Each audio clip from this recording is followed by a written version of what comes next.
नमस्कार दोस्तों, मेरे YouTube चैनल में आपका स्वागत है। आज सुनेंगे श्रावण मास के व्रत कथा। प्राचीन काल में एक धनी व्यक्ति रहता था जिसके पास सभी प्रकार की धन दौलत से संपन्न थे, लेकिन दुर्भाग्यवश यह था कि उस व्यक्ति की कोई संतान न थी।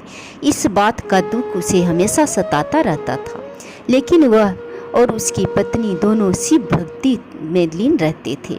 भगवान शिव की आराधना करते थे, सोमवार को व्रत रखते थे। भगवान शंकर उन पर प्रसन्न था। उनकी सच्ची भक्ति को देखकर माँ पार्वती ने शिव भगवान से उन दोनों दंपति की सुनी गोद को भरने का आग्रह किया। परिणाम स्वरूप शिव के आशीर्वाद से उनके घर में पुत्र ने जन्म लिया, लेकिन बालक के जन्म के साथ ही एक आकाशवाणी हुई। आकाशवाणी ने कहा, यह बालक अल्पायु होगा।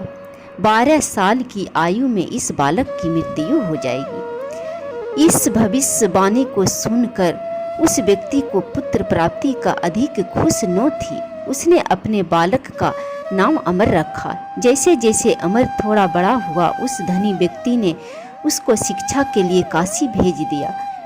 उचित समझा और उसने अपने साले को अमर के साथ काशी भेजने का निश्चय किया। अमर अपने मामा जी के साथ काशी की ओर चल दिए। रास्ते में उन्होंने जहाँ जहाँ विश्राम किया, वहाँ वहाँ उन्होंने ब्राह्मण को दान दक्षिणा दी। चलते चलते एक नगर में पहुँच गया, जहाँ पर एक राजकुमारी के विवाह का समारोह हो रहा था। उस राजकुमारी का दूल्हा एक आंख से काना था। यह बात दूल्हे के परिवार वालों ने राजा परिवार से छिपा कर रखी थी।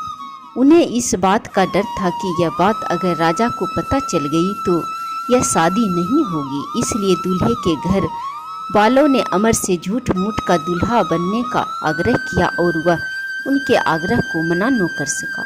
इस प्रकार उस राजकुमारी के साथ अमर की शादी हो गई, लेकिन वह उस राजकुमारी को धोखे में नहीं रखना चाहता था। इसलिए उसने राजकुमारी की चुनरी में इस घटनाक्रम की पूरी सच्चाई लिख दी। राजकुमारी ने जब अमर के उस संदेश को पढ़ा, तब उसने अमर को ही अपना पति माना और काशी से वापस लौटने तक का इंतजार करने लगा।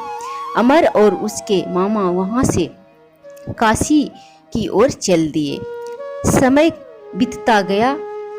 उधर अमर हमेशा धार्मिक कार्यों में लगा रहता था। जब अमर ठीक 12 साल का हुआ, तब वह शिव मंदिर में भोले बाबा को बेल पत्तर चढ़ा रहे थे।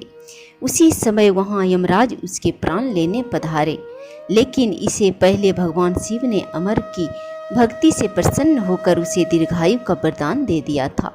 परिणाम स्वरूप यमराज को खाली हाथ लौटना पड़ा। बाद में अमर काशी से शिक्षा प्राप्त करके अपनी पत्नी राजकुमारी के साथ घर लौट गए और घर लौटने पर माता पिता सभी प्रसन्न हो गए और सभी परिवार सुखपूर्वक रहने लगा। जय श्री हरि।